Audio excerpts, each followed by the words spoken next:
My YouTube channel. ಇವಾಗ ಏನು ಮಾಡ್ತಾ ಇದ್ದೀನಿ ಅಂದರೆ ತಿಂಡಿಗೆ ಅಂದರೆ ನಾಳೆ ತಿಂಡಿಗೆ ಇವತ್ತನೇ ಇಡ್ಲಿ ಮಾಡೋಕ್ಕೆ ಈ ಉದ್ದಿನಬೇಳೆ ಮತ್ತು ರವೆಯನ್ನು ನೆನೆ ಹಾಕ್ತಾಯಿದ್ದೆ. ಸೊ ಮಧ್ಯಾಹ್ನನೇ ರವೆನ ನೆನೆ ಹಾಕ್ತಾಯಿದ್ದೀನಿ. ಇವಾಗಲೇ ನೆನಪಾಯಿತು. ಸೊ ನಾಳೆ ಇಡ್ಲಿ ಮಾಡೋಣ ಅಂದರೆ ಇಡ್ಲಿ ಪಾತ್ರೆ ತೊಗೊಂಬಂದಿದ್ವಲ್ಲ, ಅದರಲ್ಲಿ ಇನ್ನೂ ಏನು ಮಾಡಿದ್ದಿಲ್ಲ. ಸೊ ಒಂದು ಸರಿ ಮಾಡಿ ಟ್ರೈ ಮಾಡಿ ನೋಡೋಣ ಯಾವ ಥರ ಆಗುತ್ತೆ ಅಂಥೇಳಿ. ಅಂದರೆ ಇಲ್ಲಿ ಬಂದ ಮೇಲೆ ಒಂದು ಸಲನೂ ಇಡ್ಲಿ ಮಾಡೇ ಇಲ್ಲ ನಾನು. ಇಡ್ಲಿ ಮಾಡಿಲ್ಲ ಅಂದರೂ ಓಣೆಗೆ ಒಬ್ಬಳೇ ಯಾವಾಗಲೂ ಇಡ್ಲಿ ಮಾಡೋಕ್ಕೆ ಹೋಗಿಲ್ಲ. ಸೊ ಯಾರಾದರೂ ಹಿಟ್ಟು ನೆನೆ ಹಾಕಿರ್ತಾರೆ, ಯಾರಾದರೂ ಏನಾದ್ರು ಮಾಡಿರ್ತಾರೆ. ಬಟ್ ಆಮೇಲೆ ಇಡ್ಲಿ ಹಾಕೋದು, ಅದಕ್ಕೆ ಸಾಂಬಾರು ಚಟ್ನಿ ಮಾಡೋದು, ಈ ಥರ ಅಷ್ಟೇ ಮಾಡಿದ್ದು. ಫಸ್ಟ್ ಟೈಮ್ ಇಷ್ಟೆಲ್ಲ ತಯಾರು ಮಾಡ್ತಾ ಇದ್ದೀನಲ್ಲ, ನೋಡೋಣ ಯಾವ ಥರ ಬರುತ್ತೆ ಅಂಥೇಳಿ. ನಾ ಇಲ್ಲಿ ಉದ್ದಿನಬೇಳೆ ಅರ್ಧ ಕಪ್ ಹಾಕ್ಕೊಂಡಿದ್ದೀನಿ ಮತ್ತು 1 ಟೇಬಲ್ ಸ್ಪೂನು ಮೆಂತ್ಯಕಾಳು ಹಾಕ್ಕೊಂಡಿದ್ದೀನಿ. ಆಮೇಲೆ 1.5 ಗ್ಲಾಸು ಇಡ್ಲಿ ರವಾನ ತೊಗೊಂಡೆ. ಅದನ್ನು ತೊಗೊಂಡು ಚೆನ್ನಾಗಿ 1-2 ಸಲ ತೊಳ್ಕೊಂಡು ಆಮೇಲೆ ಅದಕ್ಕೆ 1-2 ಗ್ಲಾಸ್ ನೀರು ಹಾಕಿ ಎತ್ತಿಟ್ಬಿಟ್ಟೆ. ಆಮೇಲೆ ಉದ್ದಿನಬೇಳೆನೂ ಚೆನ್ನಾಗಿ ಮತ್ತು ಮೆಂತ್ಯಕಾಳು ಎರಡೂ ಚೆನ್ನಾಗಿ ತೊಳ್ಕೊಂಡು ಅದನ್ನೂ ಎತ್ತಿಟ್ಕೊಂಡೆ.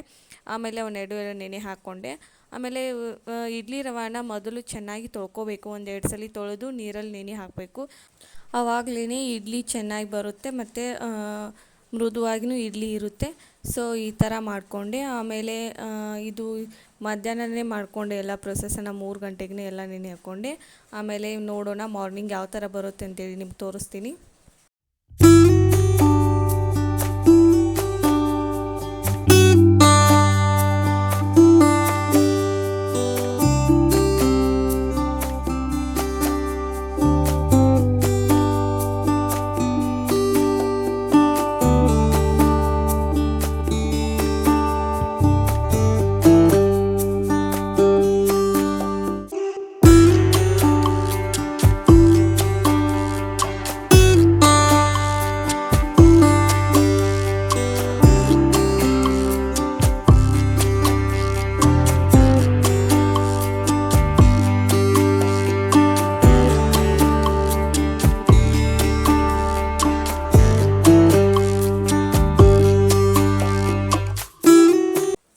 ಆಮೇಲೆ ಈವ್ನಿಂಗು ವಾಕ್ ಮಾಡುವಾಗ ದಾಂಡ್ಯ ಮಾಡ್ತಾಯಿದ್ರು. ಮತ್ತು ನವರಾತ್ರಿದು 3ನೇ ದಿನ ಬ್ಲೂ ಕಲರ್ ಇತ್ತು.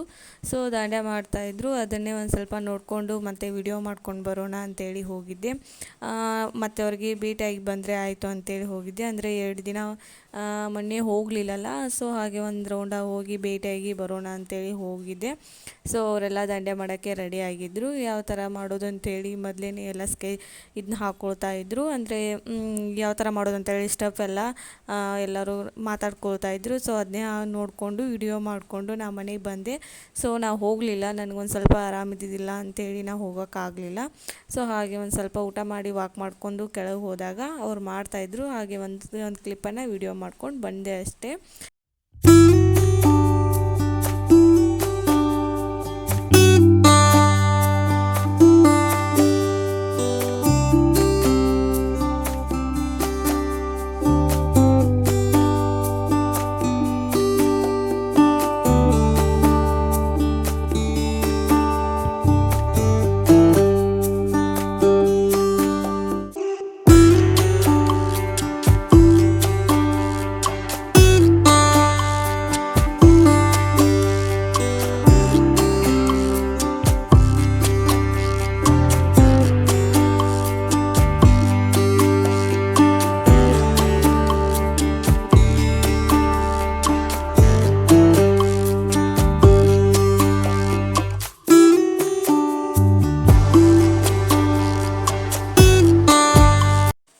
ಹಾಗೆ ಮಾರ್ನಿಂಗ್ ಎದ್ದ ತಕ್ಷಣ ಸಾಗರ್ಗೆಲ್ಲ ಟಿಫಿನ್ ಕಟ್ಟಿ ಆಮೇಲೆ ಅವ್ರದ್ದೆಲ್ಲ ಟಿಫಿನ್ ಕಟ್ಟಿ ಅವ್ರದ್ದೆಲ್ಲ ರೆಡಿ ಮಾಡಿಕೊಂಡು ಆಮೇಲೆ ಇಡ್ಲಿ ಎಲ್ಲ ಹಾಕಿದ್ದೆ ಮೊದಲು. ಆಮೇಲೆ ಇನ್ನೊಂದು ಪ್ಲೇಟ್ ಹಾಕೋಣ ಅಂತೇಳಿ ಹಾಕ್ತಾಯಿದ್ದೀನಿ. ಬಟ್ ಮೊದಲೆಲ್ಲ ಇಡ್ಲಿ ಹಾಕೋದನ್ನು ವಿಡಿಯೋ ಮಾಡೋಕ್ಕಾಗಲಿಲ್ಲ.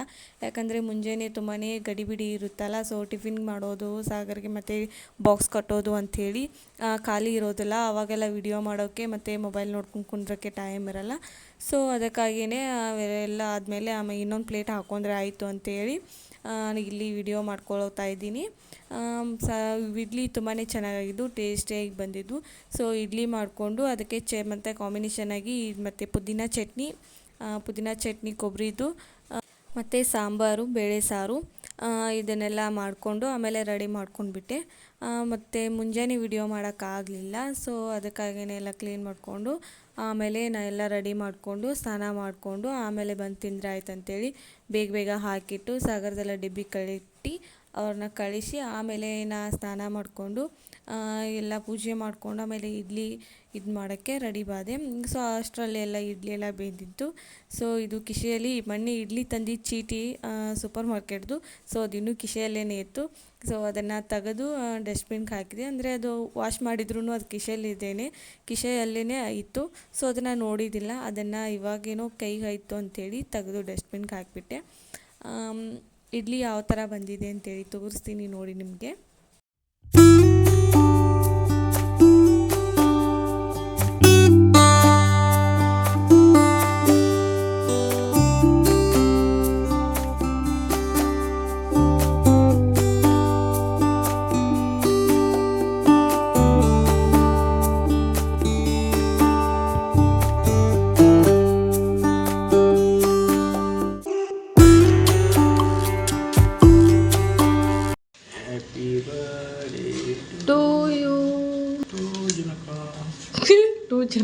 ಜುನಕ ವಿಡಿಯೋ ಮಾಡತ್ತನೋ ಜರ ಸೀರಿಯಸ್ಲಿ ಕಟ್ ಮಾಡು.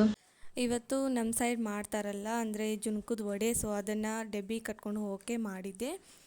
ಇದು ಕಟ್ಕೊಂಡು ಹೋಗೋಕ್ಕಾಗಲಿ ಟ್ರಾವೆಲ್ ಮಾಡುವಾಗ ಎಲ್ಲಾದರೂ ಊರಿಗೆ ಕಟ್ಕೊಂಡು ಹೋಗೋಕ್ಕಾಗಲಿ ತುಂಬಾ ಚೆನ್ನಾಗಿ ಆಗುತ್ತೆ. ಸೊ ಇದು ರೆಸಿಪಿ ಬೇಕಾದರೆ ಹೇಳಿ, ನಿಮಗೆ ನೆಕ್ಸ್ಟ್ ವಿಡಿಯೋದಲ್ಲಿ ತೋರಿಸ್ತೀನಿ. ಮತ್ತು ಮುಂದಿನ ವಿಡಿಯೋದಲ್ಲಿ ಸಿಗೋಣ. ಬಾಯ್.